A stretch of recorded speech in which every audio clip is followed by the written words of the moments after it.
Yo, YouTubers. This is a random speech.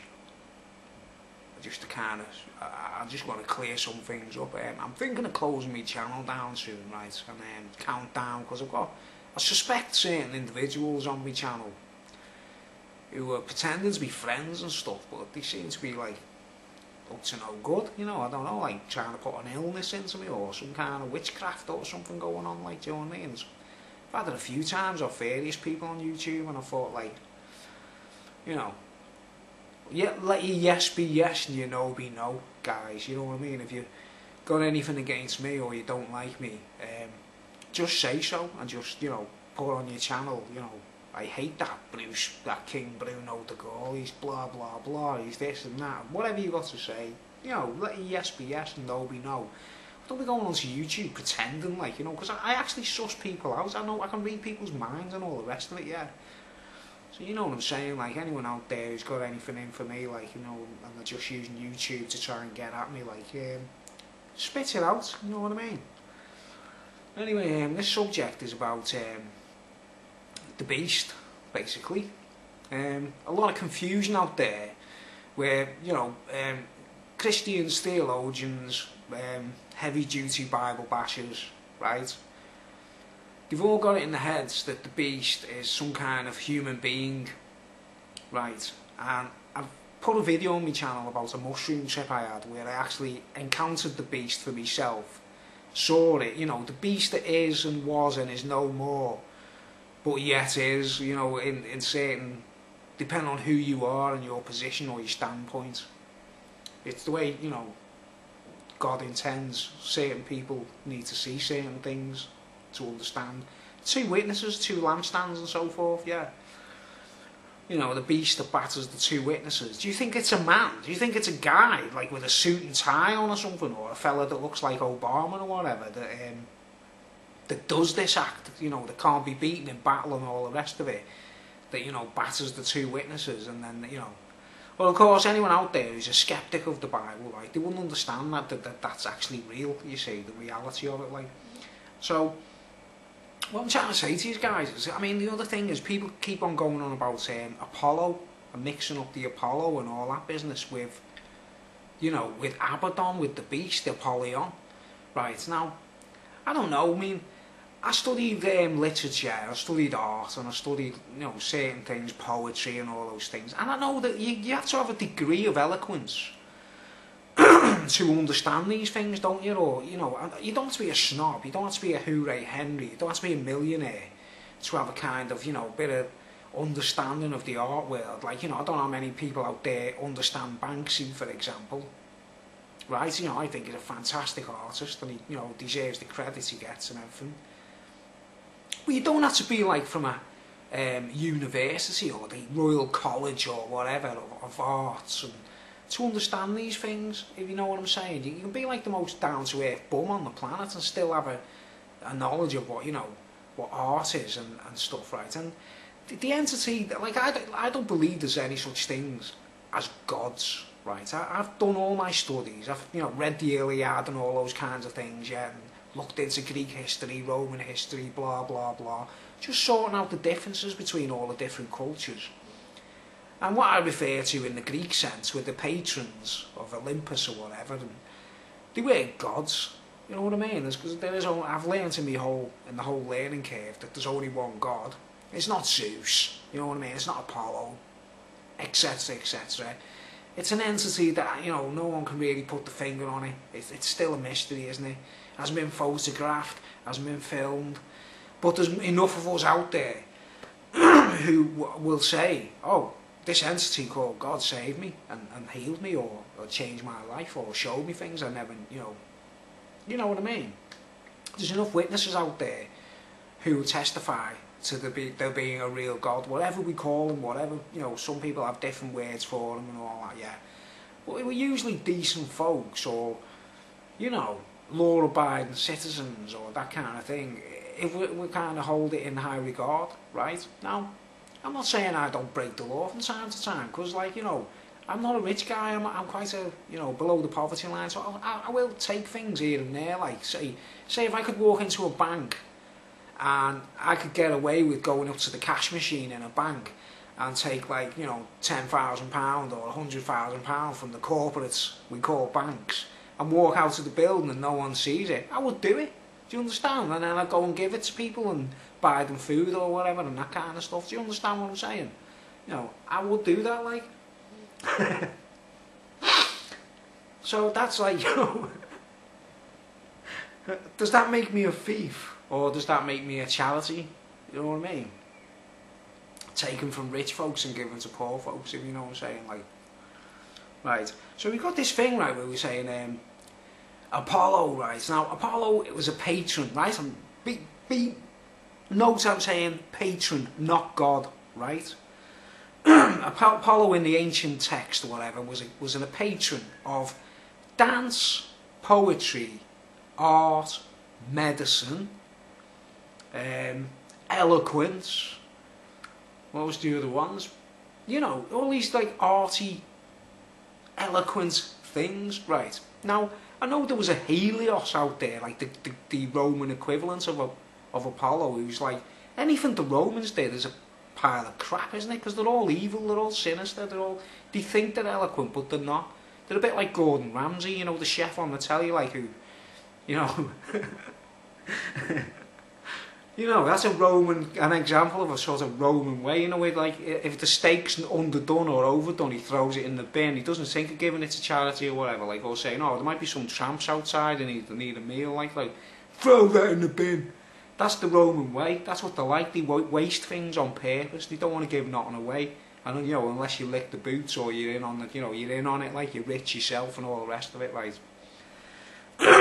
So how can this beast, right, this beast of the Bible that batters the two witnesses, right, what Jesus called the beast that is and was and is no more, right, depending on your point of view. It's no more if you're in the faith and you're a good person. That's as simple as that, isn't it? It doesn't exist. It's the last thing in your mind. You know what I'm saying? It doesn't exist if you're a good person. But to some people out there, say you're a mass murderer or you're evil, you're just sinister, and I suppose one day you're going to meet the beast or something, or the way God's working it out is that, like, you know, a lot of evil people are in for like the worst shocker of their lives, like, because I got a shock when I saw it for myself, and I was in the middle of a magic mushroom trip, right, guys, yeah. And I'm telling you now, it was horrible, terrifying, stinky, smelly, like 9-foot, 10-foot monster with, you know, massive teeth like a lion or a bear. You know the way it's described, like not like our teeth, like men's teeth, or like, you know, like a rabbit's teeth or something, like big, mad, you know, horrible, stinky, smelly, like, you know, monstrous. Like a grizzly bear, like a lion, all the descriptions, like a bear, like a lion, you know. It was a big upright thing with horns and everything, you know what I mean? It was a horrible monster, right?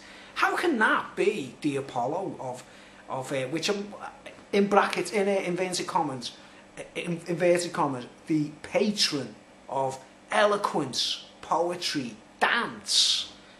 You know, like dance. Medicine, you know, medicine where you heal someone, where you find out someone's got someone's got cancer or something, and you go, here's the cure.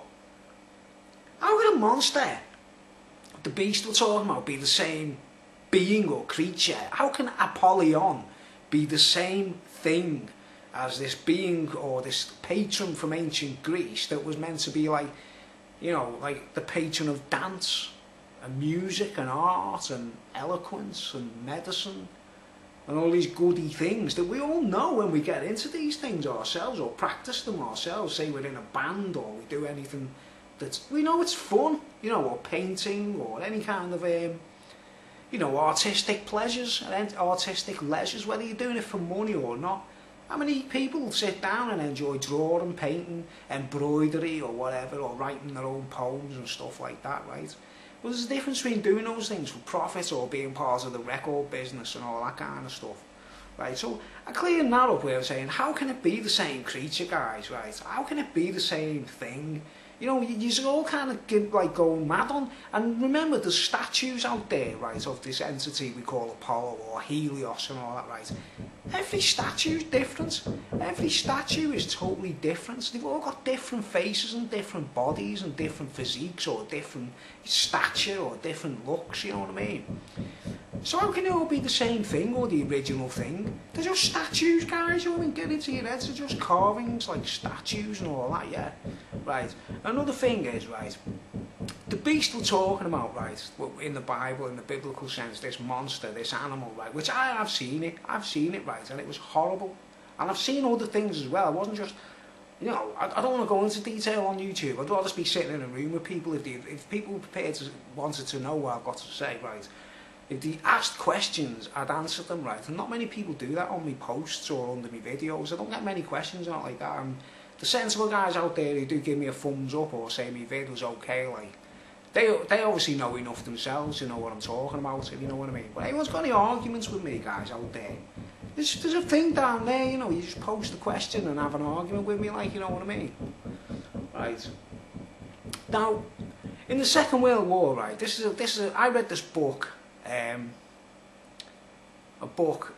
was about secrets. You know the way we have a 30-year law where if something's happened in history, in local history in America or in Britain or whatever, after 30 years they can release the truth. You know, like documents or whatever, like the UFO files and stuff like that, right? I read this book. It was called something Secrets or other, you know, Secrets of the Past or something like that. And there was all kinds of little things in there, little interesting facts which I never knew, you know what I mean? And one of the things was that after the Second World War, right, you know, this is the war where Hitler was, you know, made war against, you know, Britain and Europe or whatever. They were all dropping bombs on each other and shooting each other with machine guns and wasting money on weapons and the rest of it, like they do today, you know, where they pump all the money into weapons and war so that everyone becomes poor again, like, you know, back to square one. And in this book it said that, like, little known fact, 30 years after the war, it was only released 30 years after the war, that when Hitler was like sinking ships and stuff like that, and they couldn't understand how he was doing it. You know, they didn't know how the U-boats were so accurate, or, you know, secret boats that were on convoys and things like that were meant to be top secret. Hitler was locating them like as if like by magic, right? So, and what it was, you know, in this book, this 30-year like secret thing, it said, what people didn't know, that was like Hitler was actually a black arts magician, or what they call an arch wizard, right? And he was in allegiance with the beast that we're talking about, not Apollo, guys, right? Apollyon, the monster, right?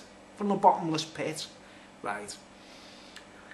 And the thing is with the beast, it has to work through a human on the surface, right? So it could be pulling Obama's strings. Do you understand? It could be pulling the Pope's strings, it could be pulling the Queen's strings, right? That's what it does. It operates from beneath the bottomless pit, it's underneath the earth, right? Now you could connect the Apollo in that sense, in the physics of like it's a circle, you know, a sphere, and at the centre of the earth is supposed to be a fire, right? At the very core of the earth is a fire. And that's one of the symbols for Apollo in a symbolic sense, is a circle with a dot in the middle, right? Which is supposed to be the earth with a core, yeah. Bearing in mind there's this entity who's like responsible for art, poetry, dance, eloquence, etc., right? But this monster is not a nice creature, right? And it's what Hitler was in allegiance with. He made a pact with it as a secret society magician, arch wizard, black arts. You know what I mean? You know the Freemasonic usual routine, right? His secret circle was 12 people called the Fuel, and Hitler was the 13th. You know, the number 13, like, right? The Fuel, like they were like they were higher than the Gestapo or the SS. They were like the very peak of black magic and black arts and, you know, doomy stuff, sacrifice, blood drinking. You know, let's face it, the Gestapo and the SS eventually proved that they were ruthless and evil because they were killing people like there was no tomorrow, just like, so it was like fun, you know what I'm saying? Like doing things that were like, now these aren't like normal things, are they, guys? This is what a beast would want you to do for its own entertainment. Do you understand what? To entertain the beast, you don't put a Wimbledon match on the telly, or, you know, an FA Cup final or a World Cup final. He wants to see death, doom, sex, destruction, blood, sacrifice, all those things, right? And what came out about this guy, and you know, about after 30 years, is that Hitler, they found out that somehow he was sinking ships. This is how they sussed them out, was his accuracy for finding ships and sinking them when they were on convoys with, you know, important cargo on board or certain important people on board and so on. Bearing in mind the Illuminati are all in this together, that both sides of the war, they kind of like, as long as the poor people get bombed and flattened and, you know, brought back to poverty, that's what their aim is like, that's what they do it for, like, really, right? But Hitler was so accurate with finding these planes and stuff, or these boats in the middle of the Atlantic or the ocean. The guys who were onto Hitler, trying to work out his intelligence, etc., realised he was using some form of dowsing, what they call dowsing, you know, where you have a pendulum with a piece of crystal on, or a metal, you know, pendulum, and you hold it over a map, and it starts making, I don't know, it does actually work, guys, you know what I mean? People use it to find water, don't they, with the, you know, when they go water divining, where they, you know, the twig will tell them where there's water, right? Now, if you're in allegiance with a beast, with a monster that comes from the bottomless pit, he sends signals up to the human who's like, you know, Hitler was the mug, who was being like the beast's puppet at the time, yeah? So he was dowsing on maps. He was using maps and dowsing, and the dowser would tell him where, you know, the pendulum would tell him where a certain ship was going to be or whatever, right? I'd say he had inside information as well, obviously. But anyway, they found out that Hitler was using black magic of some kind, right? So what they did was, this is the secret that was released after 30 years, was they thought, well, we've got to beat him at his own game. So they hired a magician who was like a Merlin character, right? I don't even know the guy's name. They didn't, you know, it was all like part of the top secret. So meanwhile, in London or in Britain, while Hitler was doing his black magic, blah, blah, blah, yeah, Britain had this guy who was he'd fully accredited arch wizard himself, knew all the magic, knew all the druidry, whatever. I don't know how far this guy was, whether he was bad or good at what he was doing, or whether he was evil or something, to learn his craft and all that stuff. But this guy actually slowly started sussing out Hitler's moves in advance over a period of time, and started, he was using magic to fight magic, basically, because that's what they say, you know, the only way to combat magic is with magic, depending on how bad the enemy is, you know what I mean? If you're talking about the beast here, guys, it's going to be below the belt kind of bad, isn't it, you understand? It's not going to be like Mr. Nice Guy magic, it's going to be like as evil as it gets, as we see what the Gestapo and all them lot were up to, like. Right. So bearing in mind, right, that Hitler was having his strings pulled by this monster beneath the earth, that I think is a real monster, right? Not to do with the Apollo of dance and medicine and all that, like, you know, maybe Helios, maybe the Roman entity, maybe a Vesta or one of those fiery, you know, a demonic thing, like, you know what I mean? But it's a monster, it's a beast, it's a creature. Get into your heads, guys, you know what I mean? Well, read the book and see what the words used to say is the beast. It doesn't say this like guy that shapeshifts or whatever, like, it's a smelly, horrible monster, right? It also mentions a scarlet beast as well, doesn't it? Right, now, another misconception, I've seen it for myself, you know, I've seen it in visions and things where it says she rides a scarlet beast, and then you see all these drawings on the internet, right? All these like sort of illustrations, and they're all different, aren't they? You see this like picture of a woman holding a cup, and she's riding a scarlet beast as though she's riding a horse.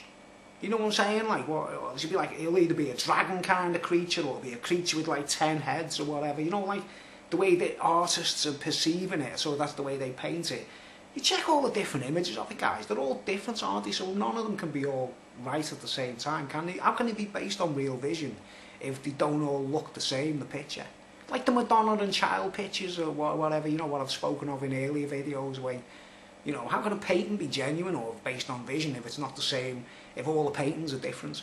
So you see these pictures, man, it's like this bird sitting on, like, she's sitting on as though she's riding a horse, holding a cup of filth and abominations, like that sort of thing. And she's sitting on this, like, it could be like a dragon or whatever, painted red or whatever, right? But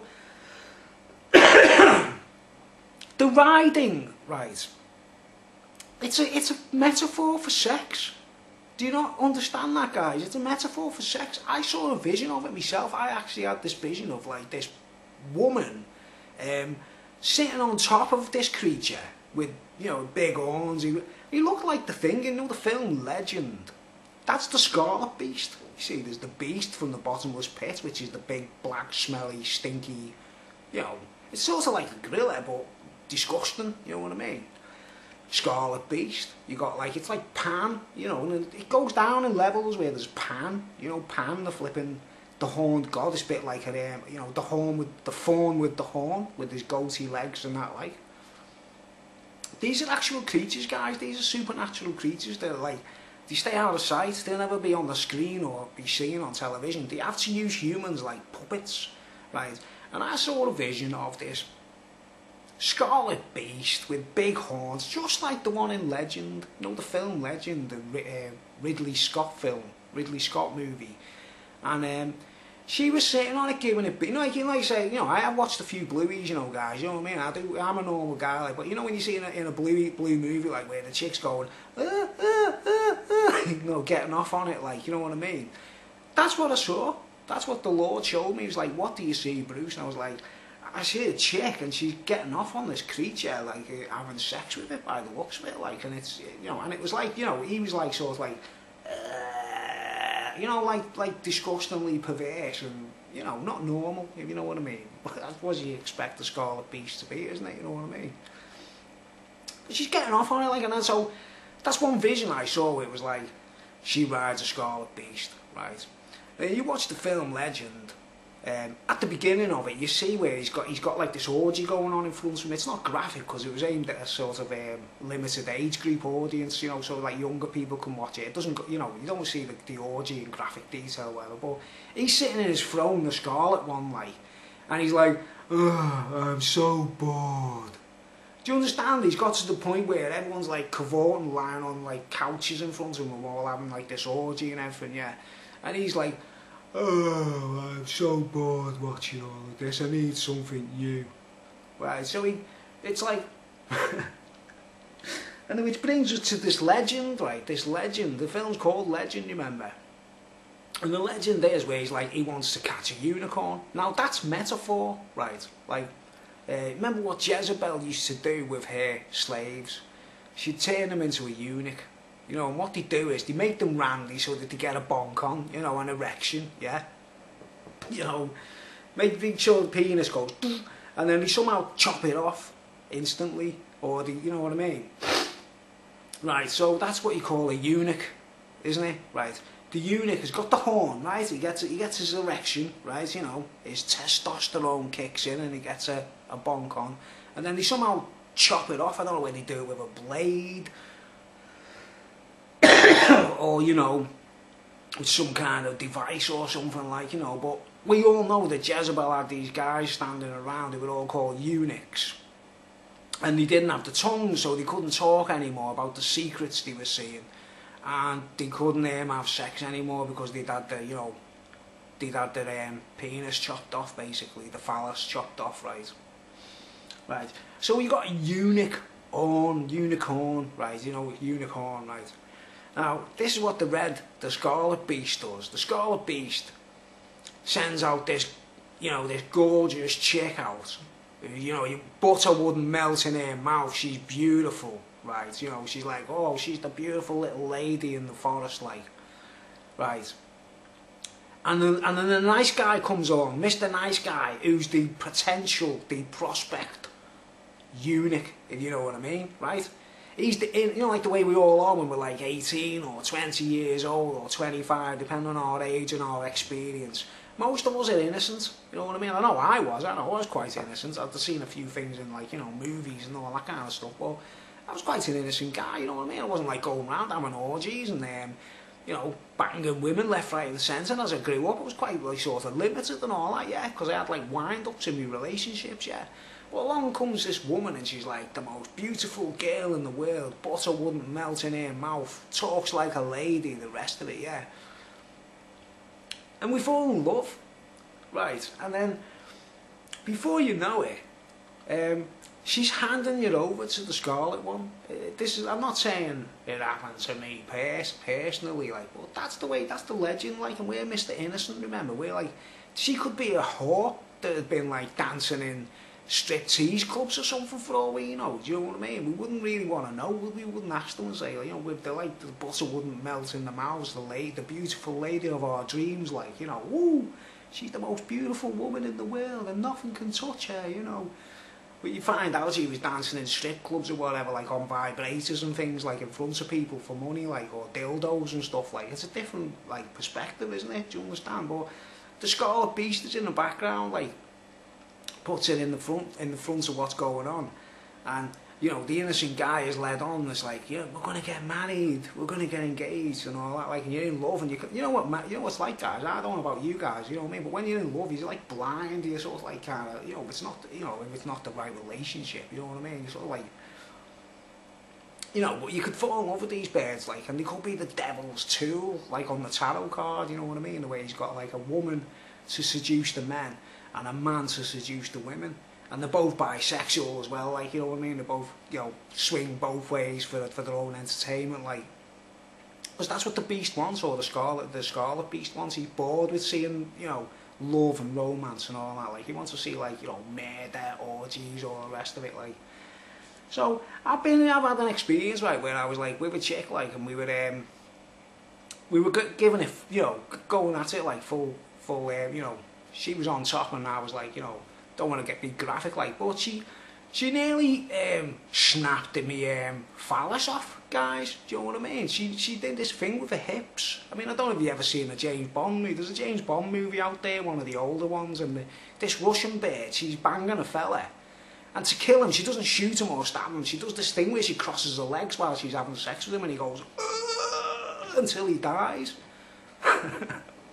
So it is possible, you know, guys, that all these spying women, these like sort of like agent women are capable of killing a man with all kinds of little moves, aren't they? Like with Freemasons are capable of like hitting you on the neck or something in a certain way and it kills you and stuff like that. They've all got these little secret moves, you know. It's a bit like martial arts, I suppose, yeah.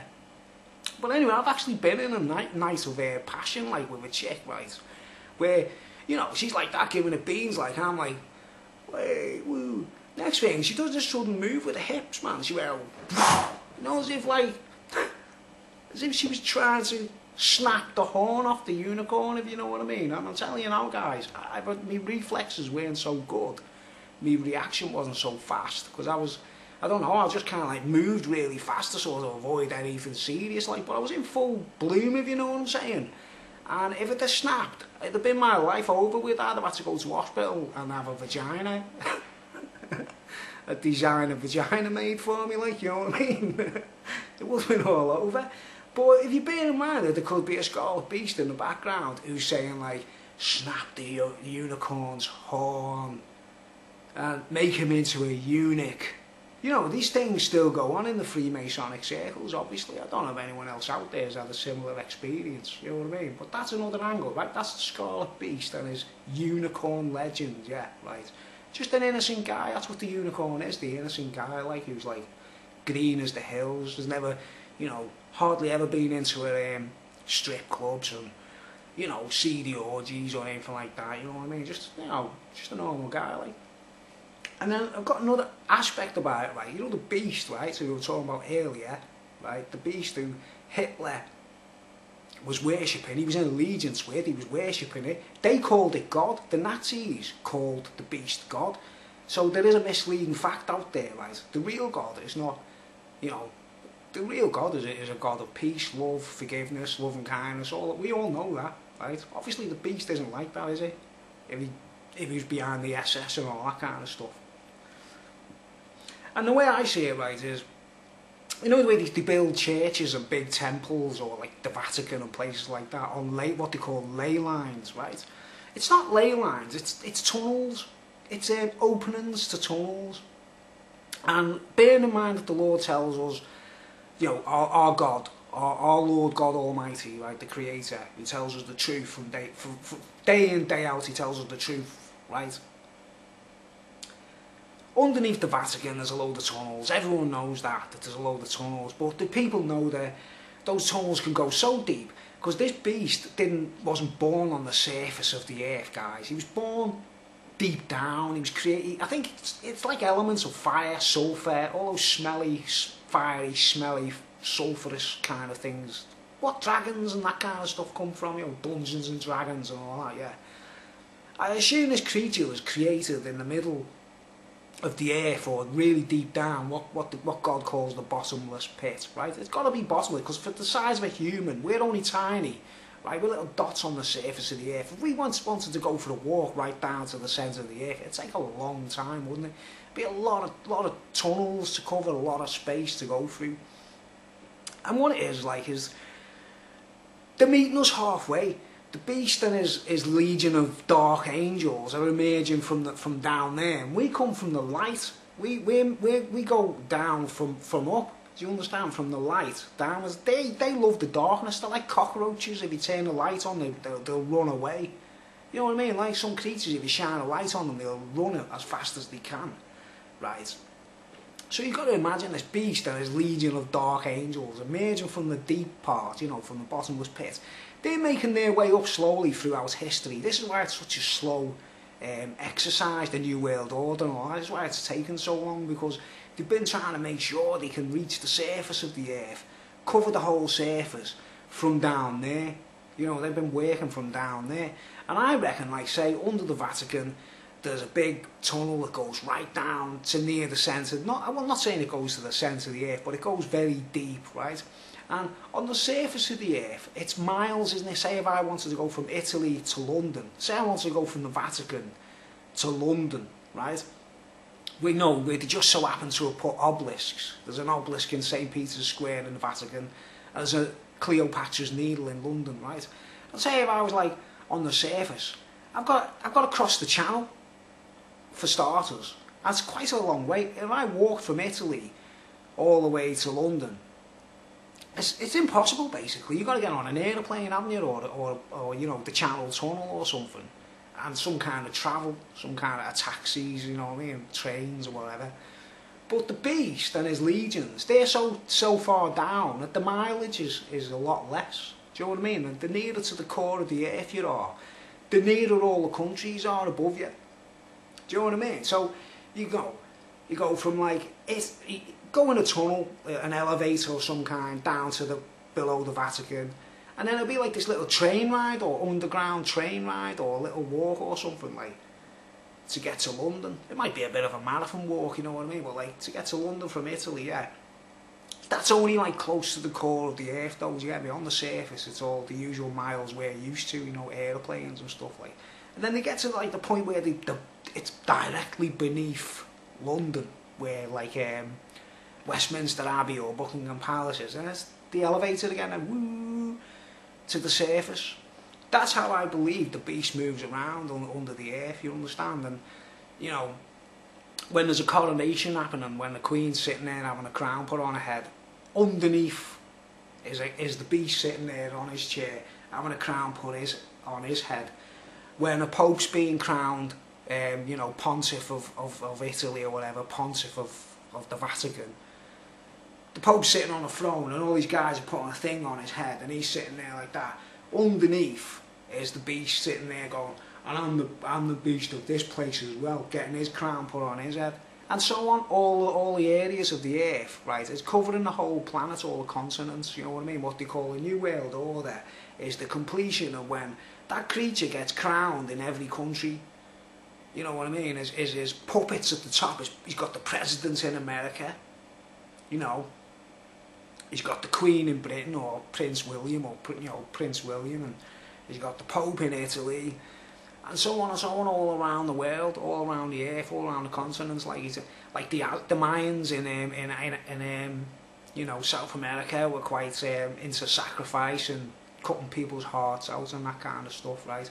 So do you see where I'm coming from, guys? If he was living in the bottomless pit, which is like deep down under the earth, his mileage is a lot less. You know, the distance covered going from one country to another. There's no boundaries down there, is there? You don't need a passport, probably, you know what I mean? Obviously. You make sure on the surface, though, we need a passport to go from one place to the next, which is a bit strange, I think. We should be able to get in a rowing boat. I say to myself, I want to go to France tomorrow. should be allowed to just get on their own boat and just go, you know, but they invented passports, they invented these boundaries and that, like, sort of like the principalities, you know what I mean? So, I don't know, something I've left out there, it's just food for thought, you know what I'm trying to say to you guys, don't confuse, you're being diverted, you're being misled when you're going like, Apollo is the beast and all that. It's a diversion, guys, you understand? How can a thing responsible for eloquence and all that kind of stuff, yeah, medicine, arts, all these little things that we all know is like, you know, like I say, you can look at a Banksy and say, wow, that's fantastic, or the gesture, that's what art is, isn't it? You know what I mean? So how can this beast be the same thing as, you know, this destructive beast that wants to kill everything in sight, destroy, loves chaos? How can it be the same thing as what we're supposed to be led to believe in history is what Apollo was? You know, does that make sense to you guys? Is it a good question? Like, you know, Helios maybe, I don't know. Letter H in there, like, you know, Helios and that, like. And then we all know that a dragon gives the authority to the beast, right? Now, in my opinion, the dragon's not on the earth. You know, what they say, you know, when it says that serpent of old, the old dragon, like. I think it's on the moon. That's my personal belief, right, guys? I believe it lives on the moon, on the far side. It can fly through space without a spacesuit, obviously. You know, dragons have got a different, you know, makeup and setup. The structure, the skin, and whatever is different. So you try hitting a dragon with an axe. The axe will probably bend. Do you understand? Or, you know, anything like a rhinoceros or a crocodile or anything, you just try hitting it with a stick. You know, the stick will break. Do you understand? Not like us people with our soft look, guys. You know, soft skin, like, you know what I mean, flesh and bone, like normal people, like, you know what I mean. These reptoids or whatever, they've got different skin and everything, like different blood setup, different makeup. But I've been, you know, planning to get this speech out because it's a bit graphic, do you want to say, about the unicorn and those kinds of things, like, and the scarlet beast, you know, this bitch, this Jezebel woman, like, getting off on it, like, you know, he must have a massive phallus or something to keep her satisfied, who knows, I don't care, like, you know what I mean. Well, hope it opens your mind. It's quite a serious issue, you know, but just watch what happens in world history, watch what happens with you know, the royalty, the Pope, the President, etc.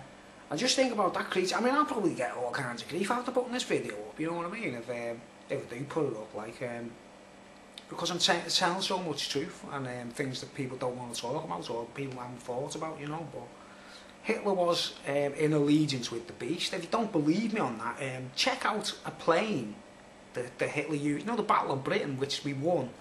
You know, which the British won the Battle of Britain, which was an aeroplane thing, you know. And the aeroplane that was famous for Britain was a Spitfire, right? What was the name of the engine they put in the Spitfire? It was called it was made by Rolls-Royce, and it was called the Merlin engine, like. So even, you know, they put the Merlin in the symbology. You know, the good guy with the magic fighting the beast with his magic, right? There's a Merlin engine in every Spitfire, right? If you look at the front of a Messerschmitt, which was the plane that was like the ultimate compared to the Spitfire kind of thing, just look at the structure of it, guys, where the guns are, and, you know, look at, like, face on, you know, you look at the nose, looking at the propeller straight on, at the design of a Messerschmitt, the ones that we used in the Battle of Britain, you see the face of the beast in it. It's got, like, where the machine guns are, they're the eyes. Where the propeller is, it's the nose. And there's like a grill kind of thing, and it's got a face in it, like, and Hitler was that crafty. Because the beast was giving him the information, do you understand? The beast was saying, put the face of the beast in the plane and that, like, and it'll be unbeatable. But along comes this guy telling the Brits, like, that, like, they're using black magic of some kind, and we need to fight them back with magic, do you know what I mean? So they have Merlin engines put in the Spitfires and so on, like, you know. I don't know, it is supernatural battles, guys, it's all like, you know, and, you know, I don't know what's going to come to, like, I believe in God, I've said it 1,000 times on my channel, I don't care what anyone else thinks, I'm not out to convert people, nothing like that. There's enough people out there to make me feel rest assured that you know, our surface of the world, our what we cover on the planet, the surface, we're all going to be, you know, remembered or covered in some way or other by the Holy Spirit, you know what I mean? But if you choose to worship things from down there, the bottomless pit and all the mysterious stuff and all the darkness with the cockroaches and the scarabs and the beetles and the rats and the snakes and anything that, you know, anything that moves around in darkness, it's up to yourselves, innit? You know what I mean? You make your own beds, you've got to lie in them, haven't you? But anyway, it'd be interesting to see what you think about that. Like, you know, I know I don't get many views on my speeches, you know, as I used to, maybe. But I just thought I'd get this out, you know. But don't forget, like, be careful who you're sleeping with, guys, you know what I mean? Because you could be like, you know, the legend story, like it. Anybody out there, any guys out there who've had an experience where, like, you know, they've had their phallacies injured? Because I nearly had it happen to me, right, you know what I mean? And I don't know what, my name would be Doris now, and I'd be talking like that. I would have to have a sex change or something, like. Well, yeah, it nearly happened to me, you know, unicorned. I was nearly unicorned. I want people to know about it, you know what I'm saying? And I don't know, she was probably hypnotised and under a spell being used by the Scarlet Beast or some kind of Freemasonic order or something, like, you know what I mean? These are truths that people should know about, you know what I'm saying, like. Anyway, thanks for watching. Be really interested to see what your thoughts are. I'm closing my channel down soon, guys, and I thought I'd get this speech out.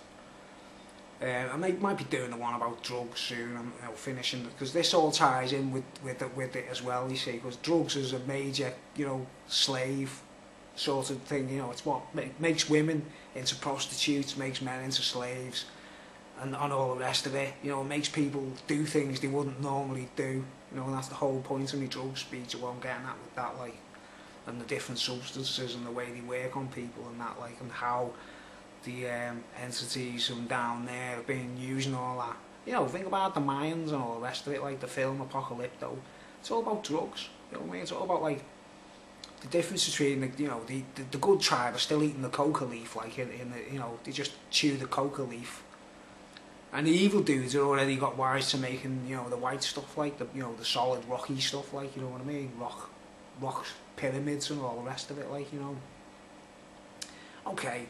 Hope there's share a bit of my wisdom, like some of the more adult material, like, you know.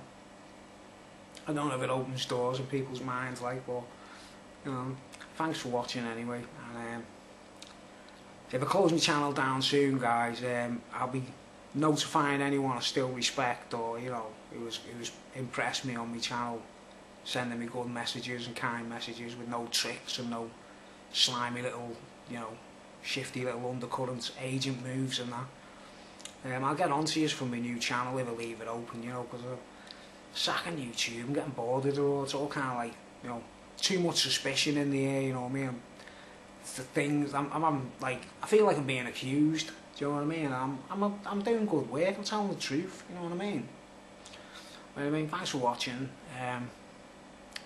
Let me know if you agree or disagree about the Apollo or the Apollyon and all the rest of it, like. I think it's a monster, right? I know it's a monster, I've seen it. The legions of monsters, guys, you know what I mean? Okay, thanks for watching. I'll see you soon.